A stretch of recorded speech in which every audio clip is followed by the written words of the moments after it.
are back. Another episode, off season, jumping into it with the Saints Block Party podcast coming at you, presented by Precious Works LLC. And what a just incredible weekend of football we got to experience, got to take in one of the truly one of the best playoff weekends of football I can ever recall. In terms Easily, especially wild card weekend. wild card weekend. Um, and that's just we and if you are new to the show or newer to our podcast, in the past we've typically in the off season, because the Saints have not been in any postseasons recently, we've always reflected on it's usually just the Super Bowl in terms of like we look at the Super Bowl teams and talk about you know how far the team is away and what they need to do to improve to get back to that stage.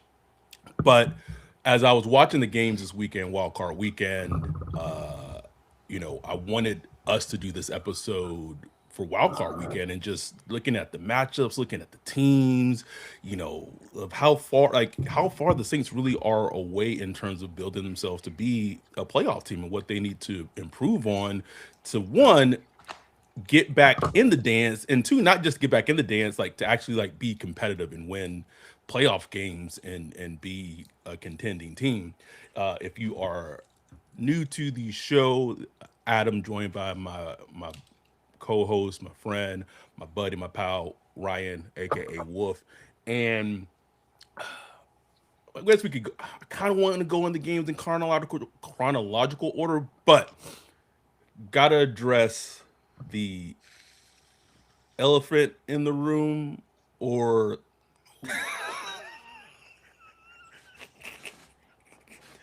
What I learned today, Lord, I can't use that no more.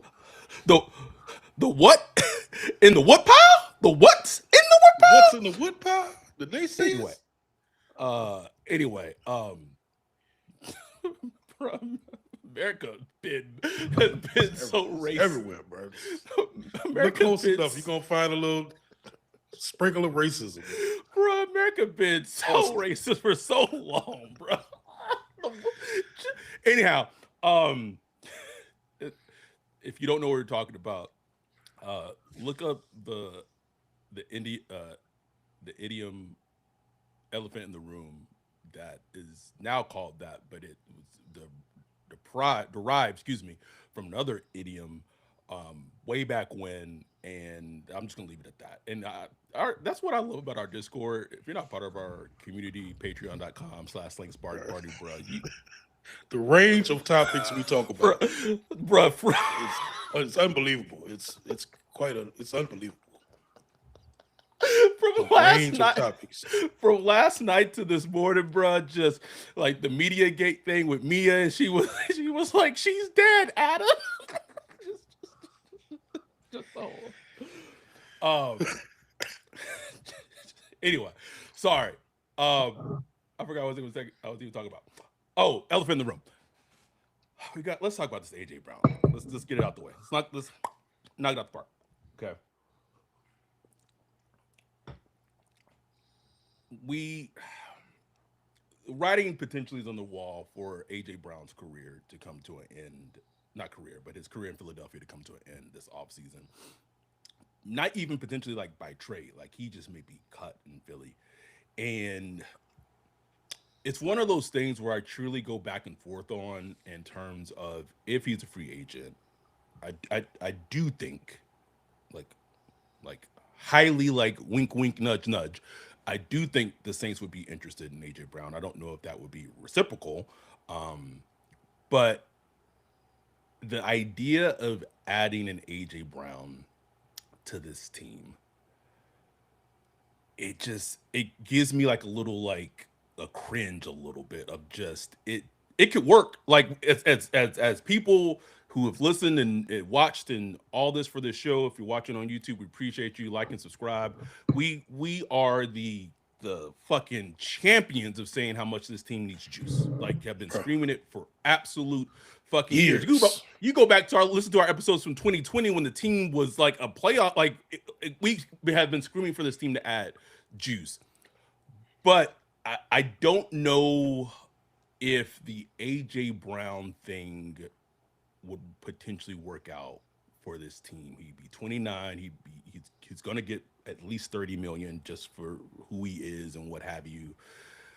I think he could cook with Tyler Shuck. Don't get me wrong. Oh I yeah. think him and Tyler Shuck could absolutely cook, but it's always the other things when it comes to AJ Brown. Hmm. And I don't know how I feel about it. Yeah, it's interesting. It is like I was thinking about it earlier. Like, who would I rather pay, AJ Brown or George Pickens? Even the two totally different, like Ooh, two oh totally boy. different, like things. They have different, like attitudes and stuff. But both are, dogs and can really help our team. But I was I thinking, will like, who I would I will rather pay? I would let me flip this on. Who do you think? Because I think this is what it boils down to. Like take away on the on field, take away on field. Who do you think would fit better into the locker room? And more importantly, who do you think that Kellen Moore could quote unquote hold accountable more? Because that's the way I really think of what it boils down to. Yeah, it'd probably be AJ Brown, um, because they just have experience with each other, maybe. But I don't know. I don't know. It's like I don't just the team just doesn't really match. Like what I'm saying. It Like doesn't, if it bruh. was still like Drew Brees and you had like a bunch of the dogs in the locker room, that's just like I feel like a little like better about it. Like they can manage it. But man, it's such like a Young team, bruh. young team that's just kind of trying to find itself. Don't even know how to win yet. It's like I just wouldn't mess with it right now. Like the time, I feel like the timeline doesn't align with the AJ Brown. Even with like, and even with like the George Pickens things. And I know, I would think he may be for sure more likely to become a free agent between like him and Alec Pierce, just because like Yeah. there were times in Dallas where even though he had a great season, like he just completely like took himself out of games, Yeah. like mentally took himself out of games this season, and like those are the things, bro. I'm just like, bro, like this is a team where like the vibes are good, the locker room vibes are good. I just don't. It just doesn't feel like the Go ahead. foundation I can already is. see Cat asking Kellen questions after the game. What happened to George Pickens after in the third quarter, fourth quarter, whatever? We didn't see him on the sideline. He's Just on like, the yeah, sideline, just wearing a shiesty, just pissed yeah. off, bro. Kelly be like, George, George is fine. He's fine. He's fine. just He just had a this, thing. that's why like the Alec, and I don't think he's getting out of India. I think he's staying, whether it be an extension, Yeah, whether it be tag. But like that's why if they were to pay a lot of money for a receiver in free agency, like an Alec Pierce would make more sense. yeah, And just because clean. just um Sherm said AJ Brown body language was telling nope, don't want it. It was just something to me that just it stood out to me that like after he won the Super Bowl last season, like he still wasn't content. Like right after like literally right after the Super Bowl ended, like he had like an Instagram post of like him like not like it was just and like as like a person as a fan, I'm like nigga if the winner of the Super like and there's I think there's a difference between a player who's always striving for greatness and wants to be great and Right. has that like that gene like Tom Brady like Drew Brees like we've seen, but then at some point like I just asked like what is enough like you won Yeah. the super like you won the Super Bowl and like it was just like he kind of worded like he felt like it would be like it would feel different. I'm just like how like what satisfies you like what brings you joy. I don't know, bro. Like, and you just don't want that stuff to become a negative aura. You know what I'm saying? Like, it's fine to be super competitive, but don't let it be just become a negative aura where it just kind of bring people down. And, the vibe ain't right. You got people asking your quarterback about it every week, and it's like nobody want to deal with all that, man. Nobody want to deal with that. I don't the juju I don't know, bro. But like I guess that's looking at it from a pessimistic standpoint. On the flip side, bro, he can come to New Orleans. Make it Kellen is work. cooking up stuff for him and Olave. Shuck getting him the ball. it's a little different, but like look at I mean, even though he's had some off field things still going on, but like Stephon Diggs in New England, like he had his issues with the Bills, went to Texans and didn't really do much, was injured, blah blah blah, and went to New England. Has been productive now. Like I said, he has all field stuff, but like on the field, like it's been fine. Like what I'm saying, with a young team and all that stuff. But you got Mike Vrabel Right. and like a strong, leadership over there. We still trying to figure out what Kellen got going on. You know what I'm Right. saying? Like, so It's I don't. funny you It bring up. could work. It could. It could. It's funny you bring up Diggs because I'll never forget. I think it was the Minnesota Miracle game. I want to say where the Vikings were up in that game, and I remember this was during the game because I didn't go back and watch shit like I'm Marty from Ozark or something, but he's on the sideline like throwing a tantrum, like Yeah, and they are up, I remember. and like I remember back then I was like, bruh, like I get it, like great players want to play great, they want to get the ball, they want to make plays. I get that, but it's like, bro, you up in a playoff game, nigga. Like even then, I was like the vibe of Diggs and it Hmm. just was just off to me. Like so, I don't know, man. Like I just there's just a thing about that I have. Those type of players, bro, like nothing wrong with bringing them in, but you just got to know it's kind of like see the deuce. It's like a There you time go. clock on it. You know what I'm saying? Like about a year or two, okay, we good. We've had enough. You know what I'm saying? Right. But the talent is there, so it's like they always going to get chances. Uh, Wesley said Kellen seems way too focused on building up the culture right now. I don't think AJ comes down here. I don't like to be fair. Like I don't think if he is or were to be cut, I don't think he would come to the Saints. But I'm heavily putting it out there that if he is cut, I'm very sure that the Saints are going to be very interested Absolutely, in him. absolutely. It just it just makes sense. Um, Dante said it's crazy but juicy. Extend Olave, AJ Brown in free agency, Jeremiah Love in round one. Hmm. Hmm. It could be that could be juicy or like just a disaster. But into next year, you just like, man, what the hell was they thinking? They really thought there was that squad, huh? Andrew Stevens, thank you for the 199 super chat. Said, "What's up, fellas? Mickey Thank you. finna try to draft an O line bet. It's Most possible, likely. possible, Yeah. possible.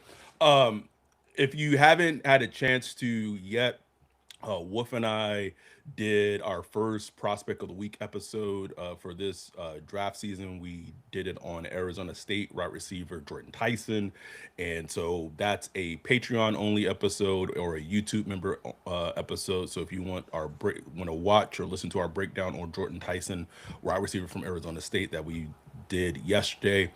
Become a Patreon or a YouTube member. Patreon, you can do it for just $1, as low as $1 a month. Patreon.com/Links Block Party. Or YouTube member, you can become a YouTube member as low as $4.99 a month. But anyhow, let me just catch up on the chat real quick. Cool Yon 10 said I want to draft a wide receiver, but I have a weird feeling we're going to draft Peter Woods. Might be a good feeling. Kuyan. Might be a good feeling. Man, I saw that tweet where like Peter Woods advanced statistics show Oh, you saw that one? he was up there with like all the top pass rushers in the past couple. I'm like, man, You know what? Jeff Riley gonna have all them little stats, bro. All of them, bro. All of them, bro. Uh, I know we're gonna get to Peter Woods for a prospect We of the are week episode. absolutely. I I'm can't wait. actually I actually want to dig into that one. it'll be interested because I feel like I think us having like me and you having a game from 2024 and a game from 2025 and it's going to be very interesting to see like kind of like the fall off or what his play level is or was. Mhm. Shout out to our dude Chris, much love. $50 super chat Man, said much love, Chris. if we get AJ Brown in free agency, I already know we're going offensive line, defensive line in round one, 11 years straight, first round pick in the trenches. That'd be crazy, bro. That'd be Crazy. that's insane. Uh, Uh, much love. Appreciate you, Chris. much love. But let's let's discuss the first game and wild card weekend, which was the Panthers versus the Rams in Carolina. Everyone thought it was going to be this crazy blowout, and it looked like it was going to be that to start. And then the Panthers fought back. You had Bryce Young probably playing his best game of his career. Mhm. I'll say my takeaway from that game is, and there's going to be certain takeaways that are common throughout some of these games, but my takeaway from that game, one, Saints need tight ends, bro. Saints need tight ends. It's also a takeaway I had with the Bears and Packers game, but the Rams have four tight ends. Ryan, they have four tight ends, and one didn't even play wild card weekend. Terrence Right. Ferguson, the Oregon rookie who they drafted in the second round this past draft, didn't even play.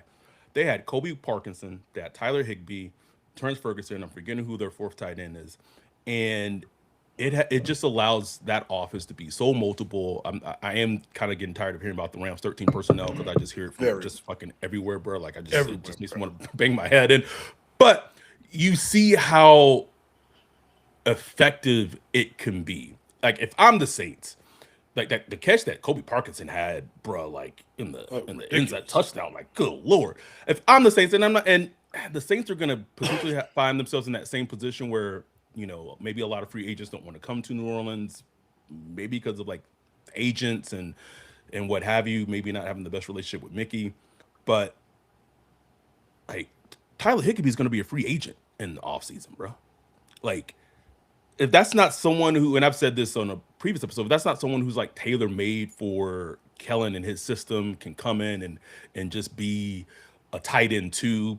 You could Yep. even argue if a healthy Tyler Higbee, in terms of what he does on the field, schematically is probably a better player than Juwan. Hmm. Even though Juwan just had his best season of his career, they gotta improve at tight end, bro. It's a Got to. must for them to be relevant again. Like Jawan and some slappies just ain't gonna do it. Ain't gonna do it, bro. And we talked about it before. Only gonna have two tight ends on the roster. Uh, you know, as of right now, you know what I'm saying. You're gonna have Foster Moreau. He's a free agent. No point bringing him back. He's cooked. Taysom Hill, like he probably cooked. Um, you just got Jawan Johnson and Moscato. You know what I'm saying? And we don't know what Moscato got going on. So they need like literally two tight ends just in free agency and probably draft a guy. You know what I'm saying? Yeah, Like they need it. You know what I'm saying? Like it's not a want, it's a need. And they really need to upgrade it because we saw it this off season. They could block. Juwan is not a blocker, not a blocker. They need guys who could block and catch. Like they need some dogs, bro. Like they need some dogs, some tight ends. The tight ends just make life so much easier, and it just opens up everything for your offense, especially it Kellen. does. Kellen has shown that he can get creative when he has the Mm-hmm. tools at his disposal, and if That's the you give part. him that, that man could cook something up, bro. Uh, Chris brought up a good point, which I didn't realize, but it kind of makes sense. Said that Jawan is 30 next year as well. So it is, man. Juwan old, bro. So we don't need we need some young, like that's the thing, is like even the He juicy old, but he players played he like played with Tyler Shuck in college. makes me laugh every time. Every time. But like Jawan's 30, Bele's 27 or 28, however old Bele is. Like it's like the team needs some young ass juice, bro. Like Youth, it man. needs it.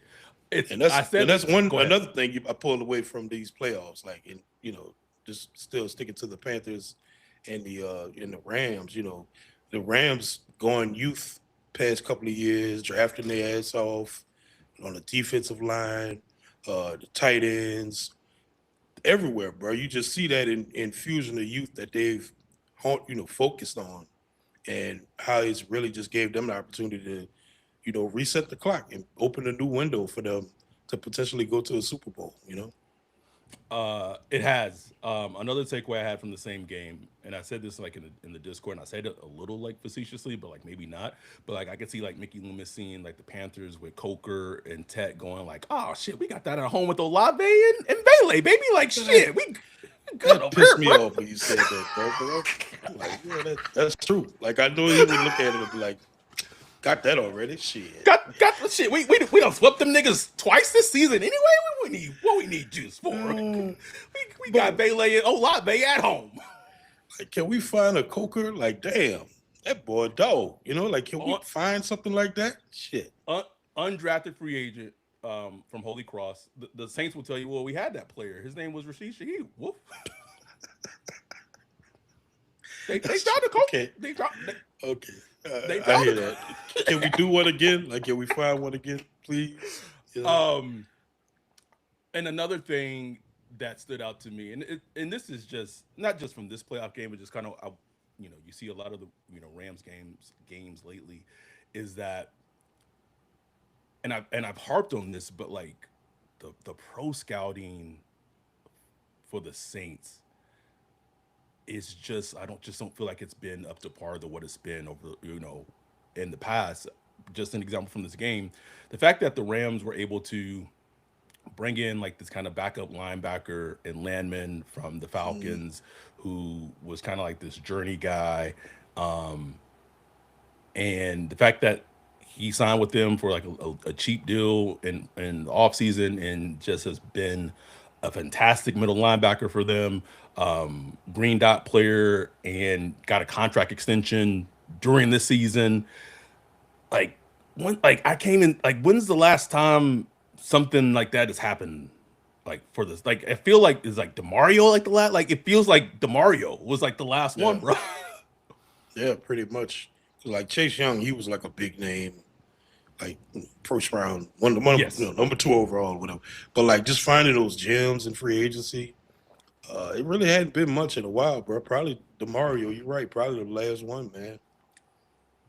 And you gotta hit on those. Like those are the difference makers when you're able to find those hidden gems on tier 2, tier 3 free agency that nobody's really worrying about. Man, that changes everything, and we know that because the Saints have done that in the past. Perfect example from this game as well. Even I'm not saying that the Saints need like secondary help, but I mean they probably wouldn't poo-poo it. Michael Jackson, bro. Michael Jackson was stellar, stellar for the Panthers in that game. Whoop, balling, man. I was like, and that's this guy, and that's someone who, like, I remember when he was in Seattle, and I remember him flashing in Seattle a couple of times, and kind of got lost in the shelf in the league, and Evero, they added him in free agency and brought him in, and him and Horn played great on Saturday before Horn went out with the concussion, and almost had the interception that won the game for the Panthers, had Puka not broken the play up. But like those like at the margin type of signings that then become a pivotal key part of your team changes like the whole trajectory of your team. Yes, absolutely. And depth. I mean, it's not the most sexiest thing, but one thing we've seen in this playoffs is like Depth, oh bro. my God, depth is the most important thing, bro, because everybody hurt. Everybody is hurt, and no one cares. Everybody hurt. And nobody cares. No one cares. Nobody is gonna feel sorry for you. It doesn't matter. Like you have to get back out there and literally just play. So and sometimes like you find like I mean we'll get to the game, but Eric Kendrick's out there making big plays. Bruh, Like that was my biggest takeaway watching that game is like, and I tweeted, I said, I don't want to hear Mickey make, I don't like the injury shit, bruh. I don't want to hear it, bruh. If Kyle Shanahan could take his team to the divisional round of the playoffs with as many injuries that they've had defensively this season, I don't want to hear another thing about injuries ever again, bro. I don't. Woof. I don't. I've seen it. But that's anything else from like Rams, Panthers. that stood out to you in terms of something that the team could take away? Not really, man. But it's just interesting to me where the Panthers are in Mm-hmm. general because, like, how do like, if you're them, like, if you're the GM, like, what do you really come away with from this season? Because showed some positives. They won some games. They got in the playoffs. Saw some positives from Bryce Young, but still, the defense is not good. It's nothing I could just really hang my hat on with this team. It's The only thing just you can hang your hat on is it's weird. Like if I'm thinking about the Panthers, there's Derek Brown, there's J.C. Horn. You you feel confident in Coker, you feel confident in Tetsuo McMillan. yeah. Like that's really, I mean, I think that's And it. even with Bryce Young, is like he And could pop up with a game every night, and it's just like, oh man, he is playing well, but the consistency has just not been there at all. and our girl Jordan Rodriguez put out an article about saying like the Panthers should be hopeful of the future for what Bryce showed. I would just say this, and this is you know I wonder if the Saints are taking the similar approach with Tyler Shuck because it was just, a small sample size this past season. Is that as great as he played against the Rams on Saturday? Sometimes teams make the mistake of overreacting to Hmm. like a great game or like a small sample size. So I don't use Tyler Shuck in this example, but I use like Will Levis as another example, right? In his rookie season, where he popped and made some, won some games for the Titans. His rookie season had some good games, multiple touchdown games, looking like he was like, their potential franchise quarterback, and which is crazy because like that's a huge reason why Mike Vrabel is no longer the Tennessee head coach because he didn't believe in Will Levis. He thought he was trash, Yeah. and the ownership and GM at the time was like, no, like this is gonna be the quarterback. And so I think you just have to be. And I'm a Saints fan, so whatever. Fuck the Panthers and hope that they have continued not success. But just from a football standpoint, I just think you got to be careful with that, taking that performance from Bryce in the playoffs and then trying to extrapolate it because he's been consistently who he is. Yeah. I also think there is also room to that like quarterbacks need room to grow Absolutely. in the league overall is very quick on giving up on quarterbacks too soon. We've seen it, playing time. Sam Darnold, Baker Mayfield. It Exactly. wouldn't surprise me at all if the Vikings did something similar with JJ McCarthy. Yeah. But it's interesting. And if you're the Saints, right? I was thinking watching that game is like, man, I wonder how PO the Saints are for like thinking like maybe that they should be playing the Rams, and not. And I was just thinking like, man, if we were playing the Rams, let's say the Saints had won that Dolphins game and then they beat the Falcons in Week 18. They would have won the NFC South, which is Yep. absolutely fucking wild, by the way. Insane, bro. And would have welcomed the Rams in wild card weekend in New Orleans. And you know what? I think the Saints would have played their ass. Like, I know they stumped us earlier in the year, but I think where Shuck like grew from that end, Mm-hmm. I think it would have been a game. I ain't saying they would have won, but I think Yeah. it would have been a game, bro. I really think it would have been a game, which would have been that would have been like, can you imagine that, bro? Like, if the Saints tied I, full quarter against the Rams, bruh. like, what is happening? On the live stream, Wolf. Oh my god. What is happening right now? Um, I, I'll say this, bruh. Which would you have rather been? This is something I wanted to ask you. Then we'll take our first break and then kind of get into the rest of these games. Which would you have rather been? Would you have rather been in the situation where the Panthers, where you get into the playoffs, you have a great showing like you just had against the Rams, and you potentially have this hope for the future, but you're picking 19th in the draft, or be the Saints, where your quarterback shows great promise in his rookie season towards the end of the season. But with the losses earlier in the season and a couple of losses later in the season, you're picking eighth. for I long mean, term for the future. I mean, obviously, I would pick the Saints. I would rather be the Saints, but putting myself in like a Panthers fan shoes, like they've had some down years, bro, for a while, like a long Yeah, time, bro. So yeah. like to me, I like their stadium was rowdy. It was It it was was it was a good game. Like it was, bro. if I was a Panthers fan, I just would have been just to have that moment, bro, because y'all haven't had nothing to be Right. excited about in years, man. So just that infusion of excitement, I think it was worth it. Like, okay, you picking 1919, okay, well, that's okay. You know what I'm saying? You'll get over it. Um, but for the Saints, like I don't want to. I'm good. Like I'm good Dante, sitting at home, bro. Dante said only for me to have a heart attack because Kool-Aid and Alante get done in by Puka late in the fourth. I'm good.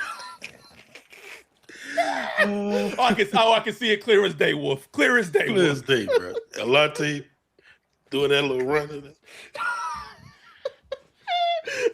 Seeing this anti-Semitic motherfuckers like flexing in the end zone. Wolf. Get me out. Don't want it. Will not sign up for that. Anyway, let's take our first break, and we'll be back and break down the rest of these games and tie it into the Saints and how they can improve for the future right after this.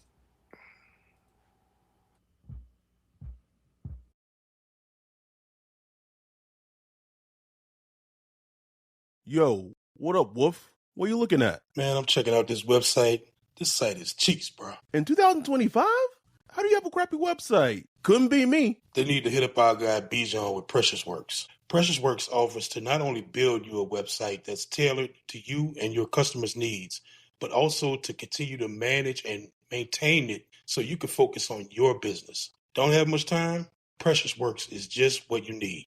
No out-of-the-box stuff like Squarespace or Wix. Precious Works will create a site for you. You won't have to worry about plugin updates, security, or things like that because Precious Works will maintain all of that and be available to you 24/7. Bijan set up Saints Block Party Podcast website for us a few years ago and hit it out the park. He also keeps it up to date and helps us anytime we want to add something new like a form or prospect matching tool that we did for the NFL draft. It's like having your own personal developer just a text or a call away. Precious Works has worked with everyone from small businesses to large firms, so no job is too big or too small. If you're in the need of a website or you currently have one, but you want to upgrade it, give Bijan a holler at Precious Works. You can get with him at Bijan at Precious Works, Bijon at precious.works, or go to precious.works for his website. Make sure to tell him Saints Block Party sent you. We are back. And I'm looking at this Steelers Texans game. What the hell? I don't know, bro. I came up and it was 30-6. What the? I came up, it was close as hell. Then I took a peek and I saw it was like 26-9 or 6 or 2. I was like, what happened? Over. It's final now. It's 30-6, man. Freaking Sheldon Rankins returned a fumble for a touchdown. Then there was a pick six. Like what? Get this nigga out my face. Get out my face, Wolf. Right. Now this nigga want to be a green. Now this motherfucker want to be a green. All right, bro. This is what's gonna happen with Peter Woods too, bro. You know, this is my theory when it comes to like for the Saints to draft the defensive tackle, like that tape gotta be like exquisite to me. Like it gotta be pristine. Rankins, I'd never felt it the entire process. Just did not feel like I felt he was like fine. And like he had like a season and a half where he played really well. The rest of the seasons he was hurt or just played meh. I just felt go ahead. What's crazy is I could see Brissy having like a similar arc to his career. You know what I'm saying? I could just see him like 3-4 years from now on some team.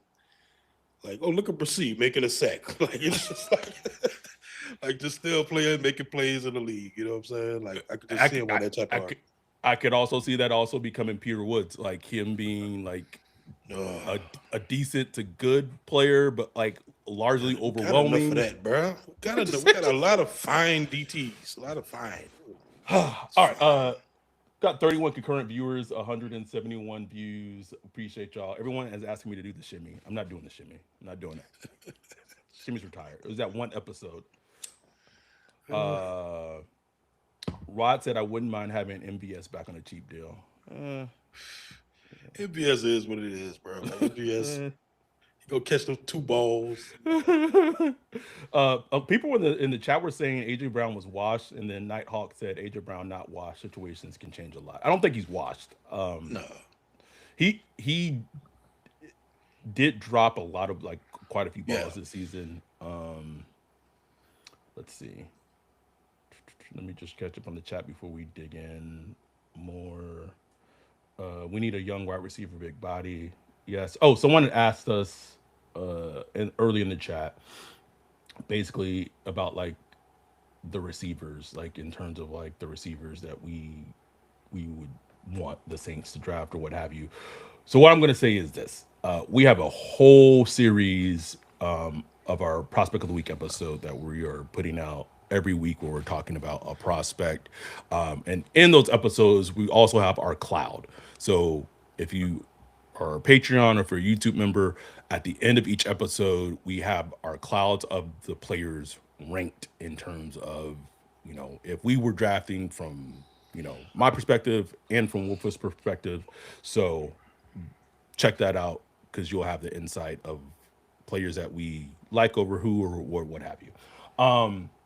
So that was the first game, wildcard weekend, and then after that was Bears Packers, was it not? Yeah. Yeah. Man, that game that stuck with me. That was a game. Boy. Game, bro. That throw Caleb had on fourth down might be one of the best goddamn throws I've ever seen in my life. God, that was some Michael Jordan shit right there, bro. Like Insane. seriously. It like I also this is why I feel like as fans overall, we have to just learn to be more patient because the talent for Caleb was always there. Always there. It took him getting like one thing that stuck out to me in that game, and I'm not saying that Kellen is not a good play caller and whatever, but like Ben Johnson play calling was level, brother. Different level, bro. So, him and Mike LaFleur actually, because LaFleur was dicing up the DA defense in that first half. But my biggest takeaway, I would say, is from this game, two things. Ben Johnson imprinted his attitude on the Bears from the jump, from OTAs, from training camp, and made them a tough, physical, resilient team. It also showed that, you know, if you're taking notes, Saints, that like you don't have to build through the draft with O-line. Like the Bears O-line was not good at all. And he came in off season, traded for Joe Tooney, all pro. Darrell Wright, they had already drafted in the first round. They did draft Adi Trapillo, who got injured in that game. They drafted him in the third round of the draft. So it's like this, I guess, like the notion that like the offensive line can be built in so many other ways except just first round picks. Like if you got to have the coaching and you got to have the players. You have to hit on the players, but you also have that coaching to match up with that. But then it's how important that when you have a young quarterback, Caleb Williams is a year two quarterback, the two players that he was going most to in that game were rookies with juice. Ain't that something? Hello? Rookies with juice. Colston Loveland and Luther Burden. Luther Burden was my draft bait, bro. Like it made no sense to me why he was like not a first round pick. Like if you just put on his Missouri tape, he was so like he was my wide receiver one. He was my wide receiver one in last year's draft. And it just goes to show that when you are able to surround your quarterback with like juice, that they like it's this relationship where they help each other out, where like you don't have to ask Tyler Shuck every game to go out and uplift the offense. Like, yeah, Chris Olave gonna get his and he does his thing, but like Colston, like you could argue right now that Colston Loveland is maybe like a top 6 tight end in the league right now. Yeah, Like absolutely. as a rookie, if As a not, rookie. if not higher. You need guys that make plays, man. That's the one thing about the playoffs show you. You need dudes that make plays, man. Everything can't be schemed There you go. perfectly and perfectly drawn up. You need guys to stretch out for balls and make, insane athletic plays and stuff like that because the margins are so slim in the playoffs. Everybody's good. Everybody's playing physical. So just seeing like what Caleb was able to do, ridiculous. And he started the game horrible. Like he started the Awful, game bro. bad. He on the sideline crashing out. Like I'm like, man, this is going terrible. But it just shows you, like, man, you just got to keep plugging at it. Resilient. And one thing I like about the Saints is like they got a quarterback that's kind of built like that. Like, you know what I'm saying? Like that will keep just like firing, you know what I'm saying? Firing, Until the bro. end. And I can't wait to see him like in those big games. We haven't had those real big games yet. Haven't, bro. Can't wait to see how he handles those type of games. Big games, everybody watching. I'm going to be very interested to just see how the team handles having expectations next season. Ooh. Like That could be a doozy. Expectations Ain't that nice, boy. I'm just saying, like, I'm not saying it's easy, but like when you go into the season and like the expectation, and I know that they didn't have low expectations of themselves, but like the grand scheme, like the expectations around the league for the Saints were very low. But now going into 2026, you potentially have your quarterback going forward of the future.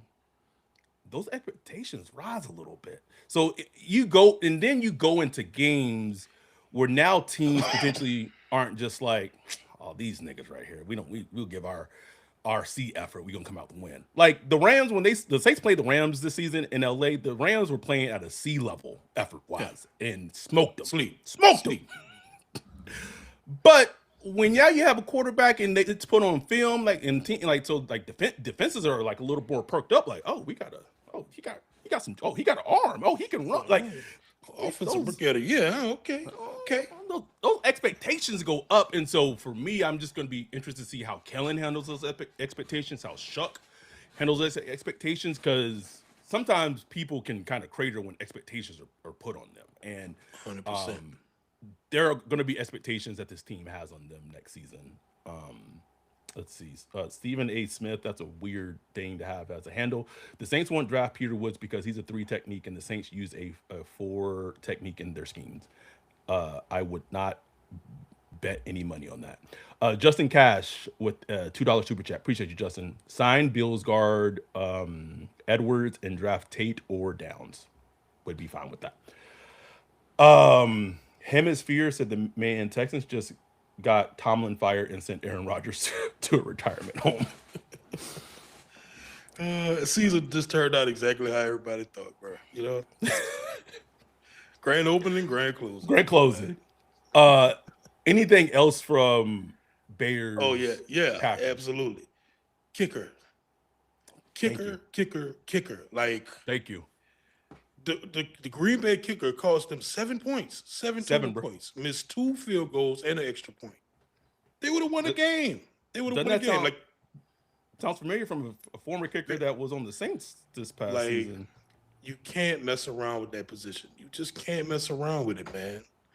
Like, that literally cost them the game. They would be playing next week in the divisional round if they had just a good, solid kicker. And I don't know. Ridiculous. I don't know what Charlie Smith has been like. It's early, but he showed some inconsistencies too. I wouldn't go into the season like, man, Charlie Smith's our guy. I definitely wouldn't do that. You know what I'm saying? Like, I'm bringing in real competition, and like the goal should be like to have your kicking game solidified. You know what I'm saying? Because you just can't mess with that shit, bro. And LaFleur kept driving because he was playing to kick. Like, I'm like, why are you playing to kick a field goal? Like, bro, have you not watched your kicker? Like, what? What are you doing? Like, I understand. Bruh, that shit would drive me earlier in the season because Kellen was doing the exact same shit, bro. Exactly. Like, he was doing the same stuff with Groupie, and like this nigga's missed like 2 kicks in this game. Like, what are you doing? Why are you doing? Like, what are you doing? Charge me, Speaking, man. going back real quick to Panthers Rams. Rams special teams almost cost them that game. A block Sure punt. did. Their Rams Sure special did. teams have been ass all season. They fired their All special teams season, bro. fired their special teams coordinator. It almost came back and literally cost them the game, and they was almost going to be out of the divisional round because Isaiah Simmons of all fucking people blocks his punt That's and some sets shit. and sets up Panthers with great field position that they end up scoring a touchdown on that almost was the go ahead touchdown for them to win the game. The Saints are a bottom team regarding special teams, and you've hit on it so eloquently in the past that like fans just don't understand like the importance of special teams. Like it can win or lose you games, bruh. Literally. And so it's I don't know if they're gonna do anything about what's his name, Phil, whatever. Giuliano or something. I don't know if they're gonna, but special teams got to be better for the Saints next season if they think they want to be anything in competing for an NFC title. Like special teams has to be better. It just has to be better. No question. Flipping over, one thing just staying with the Packers. They have some players like dropping balls and what have you, but the just abundance of juice that the Packers have is so annoying, bro. Like you got Romeo Dobbs, who's a free agent, Christian Watson, Matthew Golden. It's annoying. It is annoying. I'm glad you brought up Matthew Golden. Like that was great because he's somebody who was looking like a bust this year, bro. Like Mm-hmm. wasn't doing nothing, and to come in and make the plays he did down the stretch, almost won him the game, bro. Almost won him the game. Just the plays he was able to make. So that's just another one of those goes to show you like don't count players out even early in the season or mid-season when, say, you draft a player and he ain't doing nothing. You know what I'm saying? Like, sometimes they just need a shot, man. That's why we always talked about, getting players on the field so they can get the shot so we can see, Yeah. like sometimes players aren't practice players. Sometimes players don't look good in practice during the week and stuff like that. Get them on the field. You put Matthew Golden caught a screen pass and like juked 8 players to get a touchdown. You can't do that in practice. You know what I'm saying? Can't, Like bro. you got to. You Some can't. things that just gotta happen in a game, man. So, just one of those things we just got to keep a lookout for. Something else that it's funny. It's not the same, but just how sometimes I just think offensive coaches can't help themselves. That in that Packers game, LaFleur, like there were some times he probably should have ran the ball more with Mhm. Josh Jacobs, and he didn't. And it n- situations and circumstances are like completely different, but for like a split second did remind me of that Falcons game in week 18 where the Saints were driving and they were running the ball fantastically against a tired Falcons defense and getting good gains with Estime and Chuck had that long run, and then like they go to the pass and then leads to like the interception. Man, it's just offensive coaches for whatever reason. Like we've seen it with Sean Payton for years. It's taken Mhm. him getting like mature and being in the league for a long time, but just that pressing like pass. Yeah, Like it's just something it was that it was driving me crazy in that game, bro. Like I'm like, why are you taking so many? Like all you need is like 10 yards. Why are you taking so many shots to the end zone? don't. Yeah. It's like what are we doing here, man? Like those things just drive me crazy. Same here. Let's take our last break of the show. Eugene Sutherland, shuck that from South Philly, fellas. Appreciate you, Eugene. What Appreciate up? you coming back. We'll take our last break of the episode, and we'll come back and wrap up the rest of these wild card games and how the Saints can take things from them to get back into the playoffs right after this break.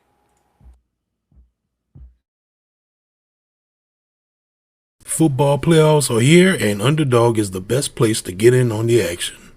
Playing on Underdog is easy. Just pick if your favorite players will go higher or lower on stats like touchdowns, rushing yards, receptions, and more. Here's how it works. You make your picks, and if you're right, you can win up to 5,000 times your cash, and you can play as little as $1. This week, I'm looking at the 49ers versus Seahawks matchup. I've got Christian McCaffrey for higher than 1 touchdown and JSN for lower than 60 yards. That's my card. Now it's your turn. So what you waiting for? Download the app today and use promo code BLOCKPARTY to score $75 in bonus entries when you play your first $5.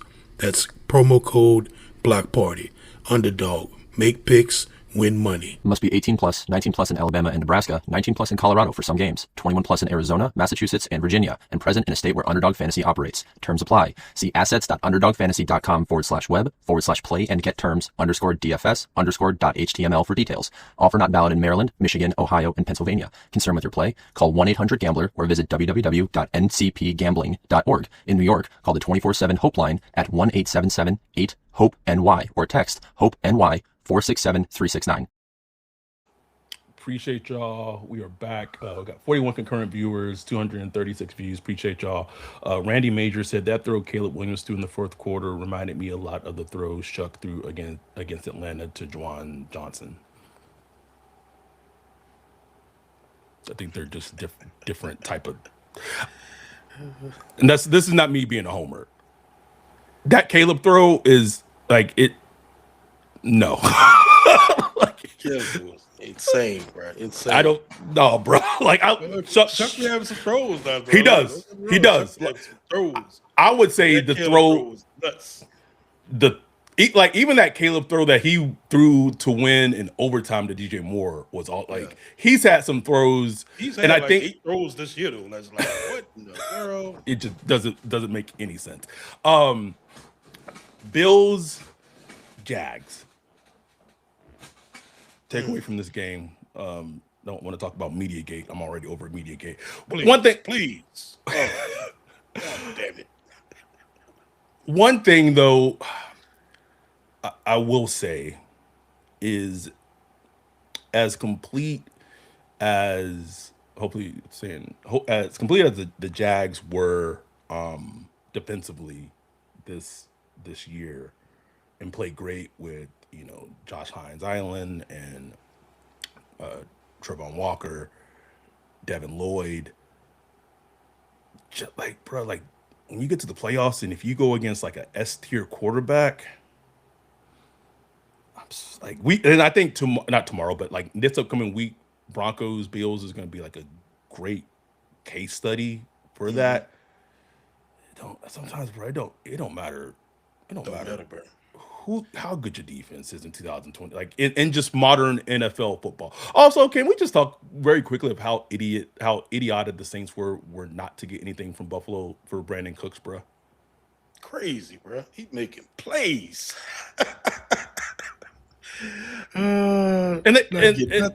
Nothing. They were offered for him at the trade deadline, bro. Like even if you get in a 2027 6th or 7th round pick, to not get something for him is like it's that whole like loyalty and then letting him go. Like it's bad business, bro. It's bad business. Bad business. But yeah, man, like one thing with the Jags, like just the turnaround they made was just unbelievable. Like to be as bad as they were last year and to be right there, in the playoffs, look good all year.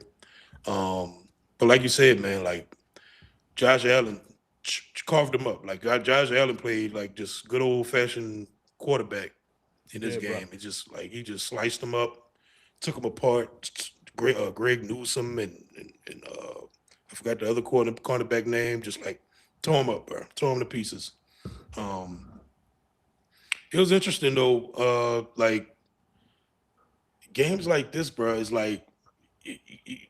It just still goes to show you, like you could be feeling great, you could be on a run, you could feel like you're peaking at the right time, and now you get to them playoffs, bro. This reality hits you. It's like, man, we ain't ready. We not ready. That's just final, bro. Over. And look, like the Jags ain't done shit in years, and to finally get here, and now it's like they back home, and who knows? Like, yeah, we think, they probably think, we gonna be back. We'll be back next year. Sure. Like, are you sure? Like listen to NFL Daily. I forgot who said it, but like, Dan Campbell after that NFC Championship loss that the Lions had to the Niners, like, Yeah. it's like I don't think people like that's. I was what, and I as the Eagles lost yesterday, I was like, the Chiefs really went to 3 Super Bowls in a row, bro. Like It's three, crazy. Crazy. three. Like, it's hard to get to one. It's hard to get to one. They went to 3 in a row. Like, that's insane. That is nuts. And I know it's been done before, but just like in like recent modern day NFL for it to happen, like it makes not a whole Makes bunch no of sense. sense. But I just watching that game, and I completely forgot the start time of the Bills Jags game. I didn't start watching to like the second quarter, but having a top 3 quarterback is a cheat code. But I do think, and again, kind of going back to what I was saying about the Packers, offensive play callers, like you could argue that Liam Cohen should have ran the ball more with Travis Etienne and with Tootin, and because that was the Bills' weakness. I'll give Kellen this: like when they played the Bills early in the season, like and the Bills' run game was not good. Like he was spamming that shit with Kendre, and that shit was working. But I just one thing I will say from this game, and I think we've seen from Chase Young a much improvement.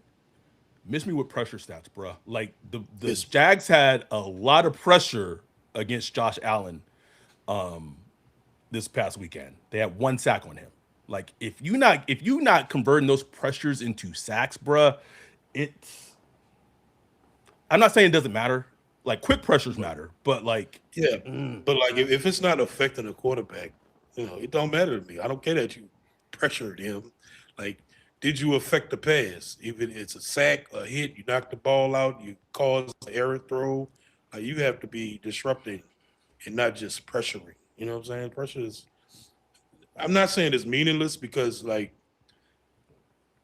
for the most part they do correlate to sacks and hits and all that stuff, but it's just not the end all be all either. You know what I'm saying? right. And now, like nowadays, like pressures get used as a stat almost like sacks. Like, oh, Yes. so and so had 8 pressures in this game. Yes. It's like, okay, what does that mean exactly? 8 pressures. Like what? I got to see it. Like I actually got to see the 8 pressures to know whether he's like good pressures or was he just like a yard and a half behind the quarterback while he's moving up in the pocket and making a 10-yard throw. Like it does. Okay, Perfect then that example. pressure did nothing. Chase Young had a shit ton of pressures last season, but it didn't feel like he was affecting the quarterback At all. a lot Exactly. last season, as opposed to this season. Like we saw it. Like it. You like, saw it. Like that matters. It also like stood out to me just how with the Jags, like they have Devin Lloyd, who's a free agent. They have a lot of they have Travis Etienne, free agent.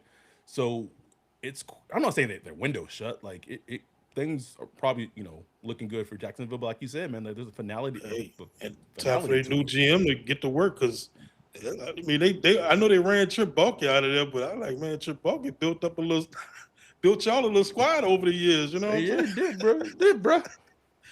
Not a terrible dude to work with or whatever. Terrible, bro. He had the talent rolling in.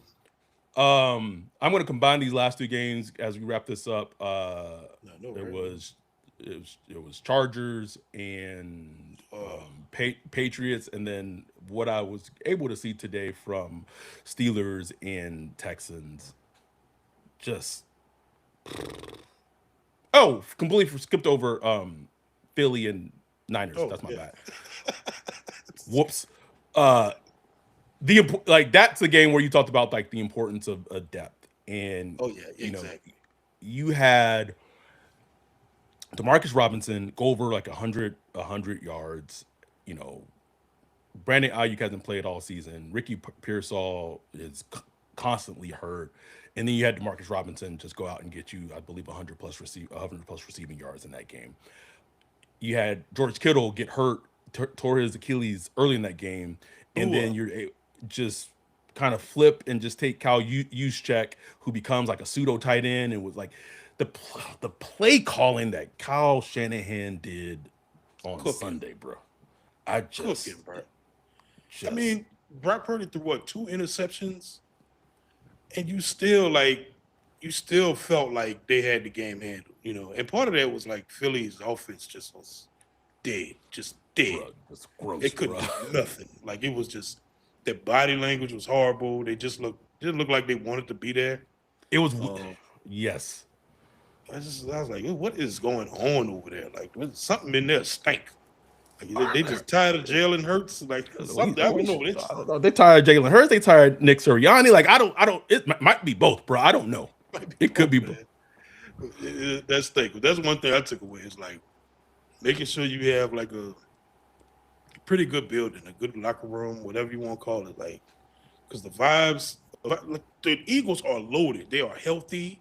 Like they are top to bottom, all pros on every group.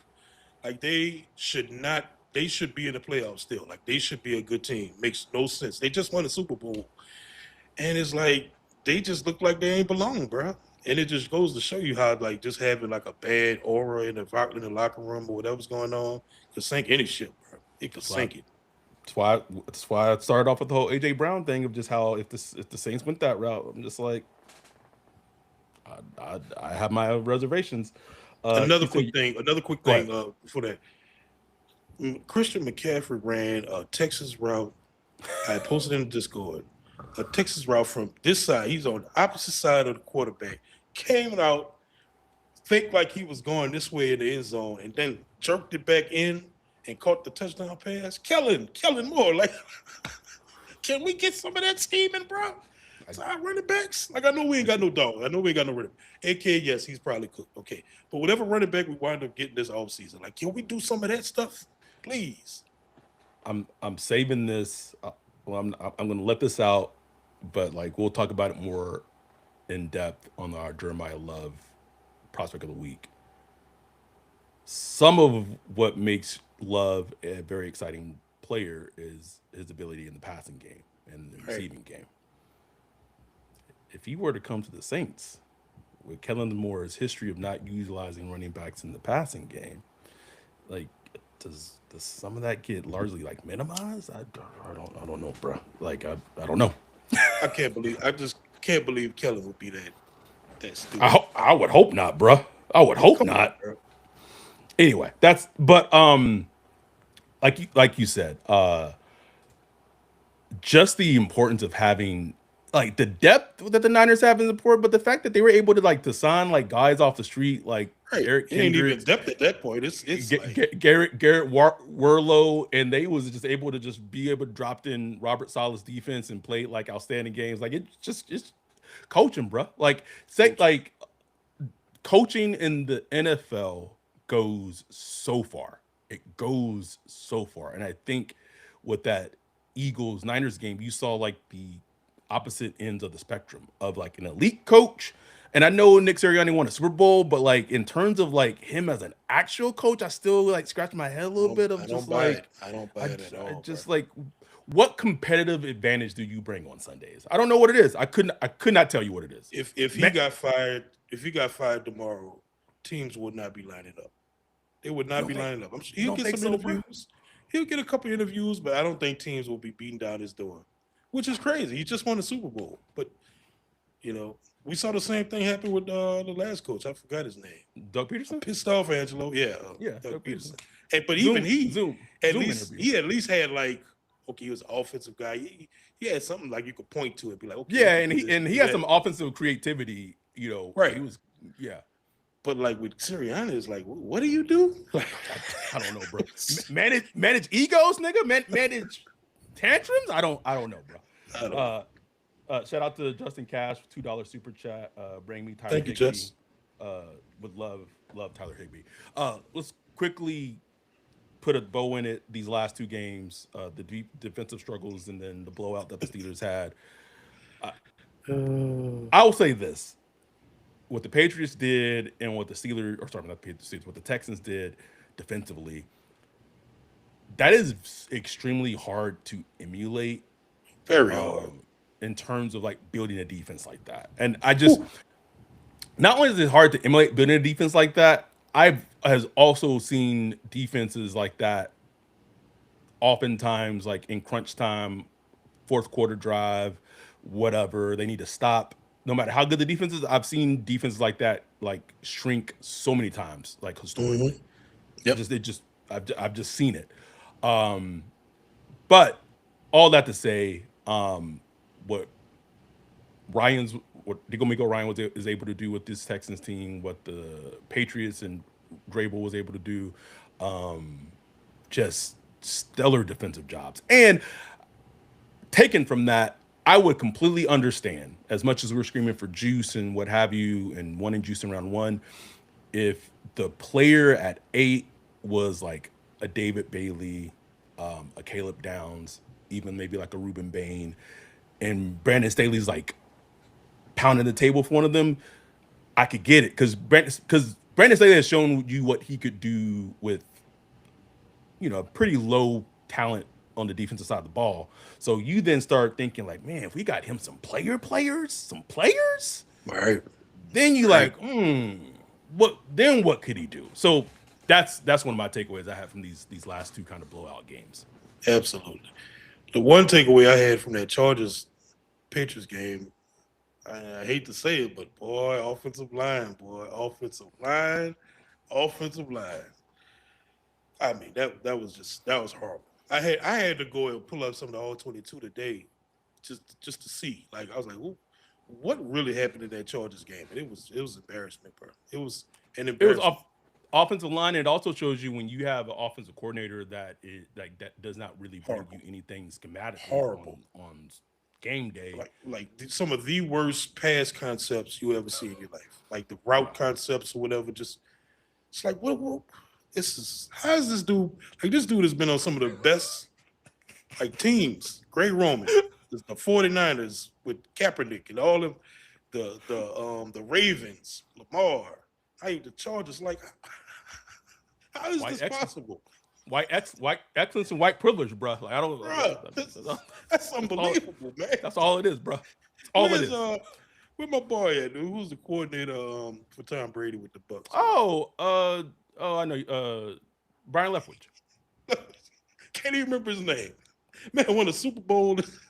Can he get a job with, coaching Herbert or something? Like, damn. No, that nigga gonna get these DEI Rooney Rule interviews, and that's it, nigga. I remember when he got one this last coach. It's like, I know what this is. Don't stop playing. I could be that, that Zoom link. But anything else? Any big takeaway as we wrap this up? We went longer on this episode than I thought we would. Any big takeaway? Just watching these games, and I guess a question I'll end with you is watching these playoff games and these teams. How far do you feel the Saints are from? I'm not even saying competing, but like they far, they far. Like they could get in the playoffs. I don't think they're far from that, And I think they could, depending on the matchup, they could make a little noise in the playoffs. But like actual competing, like actually having like a shot to go all the way to the championship game. Sean Payton only got to the championship game 3 times in his entire 15 years with the Saints. 3 times with Drew Brees. Like, that's how crazy that is. Got to the championship game. Super Bowl only once, you know what I'm saying? Only, which I'm thankful for. But they got a long way to go, bro. Like, they got a long way to go. Like, one thing I was just looking at stats, bro, like, you got to have a fierce pass rush if you're going to be one of them teams. Got to have a good pass rush. Quarterback play got to be excellent. And the thing about the quarterback play, it has to be balanced where you have your on schedule, like good, like consistent quarterback stuff, but you also got to have the secondary reaction, like playmaking stuff too. Put a cape on. You got to have that cape. You got to. You know what I'm saying? It's why Brock Purdy probably gonna get bounced out at some point this in these playoffs, even though he got a little bit of playmaking in him, but it's just like a little bit. It's tough, bro. It's tough. It's tough to win. Like fans need to know it's really hard to win. Like fans just be so hard. Like what y'all want? Y'all want the Chargers to cut Herbert or something? Herbert? Like, Brother, I'm over And I'm not saying that Herbert should Yeah, be I'm not absolved, excusing him. No, he should not be absolved. You know what I'm saying? but But it's like like, people out here acting like Justin Herbert's like a bottom half NFL quarterback, bro. like you're a bum, man. Like Jordan And, Love, they're like Jordan Love a bum. I'm like, it's a good that's young quarterback. Like, I, I, it's that's a whole nother conversation for another. oh, you knock your thing out. I agree with you wholeheartedly in regards to all of that. I would just say, like, have fun. I think fans are so like, and I'm not saying like as fans like we want to get to the playoffs. We want to have that feeling again and things like that. But I do think there's a way to get there. I've said this earlier, even when the Saints started winning, like not trying to take shortcuts to get there. Because I think that's how teams get themselves in trouble. Is 100%. taking and is potentially you have this quarterback that looks great and should be the guy going forward. Build that organically, and when there's an opportunity, if there's a player that really you feel like fits, and if you want to spend crazy, you want to get in the guard or whatever, like do that. But like there's for me, this team, especially front office wise, still has to. And I say front office, I mean Mickey Loomis. There still has to be some measured controlness to them and how they operate, and that's why this offseason to me is going to be very fascinating to see how it unfolds. Yeah. Is that if is it going to be controlled, measured, or Right. is that the Saints are interested in AJ Brown coming to New Orleans for a visit? We start seeing that and like, okay, I know what this Okay, is. you know what's up. We No, know I what's want up. I want targeted aggression. You know what I'm saying? Just be a little aggressive, but like think long term with that aggression, not just like think build Like you building something. not short-sighted. Right. Anyway, we wanted to put this out here Monday evening, so everyone can listen to it for the whole week. It just worked out schedule wise. Like these next couple of days, I'm not getting home till super late, so we did it Monday night. So hope y'all enjoyed this episode, kind of recapping the wild card games and also tying it into the Saints and how they can take some notes and things in terms of getting back to the playoffs. We will, everything goes well. Who that falls at? Do you go heavy in free agency for the trenches or DBs, or do you focus more on the draft? I don't know, man. It just depends on who's available. Like I We think gonna do a free agency app. Free yes, agency yes, app. yes. But what I'm gonna do tonight, gonna put it up right after we're done recording this episode on our Patreon, is the voting for the next prospect of the week. So I'm gonna put 3 prospects up, and then whoever wins that poll by Friday, that's who we're gonna talk about. Well, actually, I'm gonna shorten it and have it be like Wednesday, so then we can actually watch them by this weekend. We appreciate y'all coming in, watching this episode. Got more coming this offseason. It's going to be a long offseason, but we got you covered. We appreciate y'all. We love y'all. With that, we are out. Peace.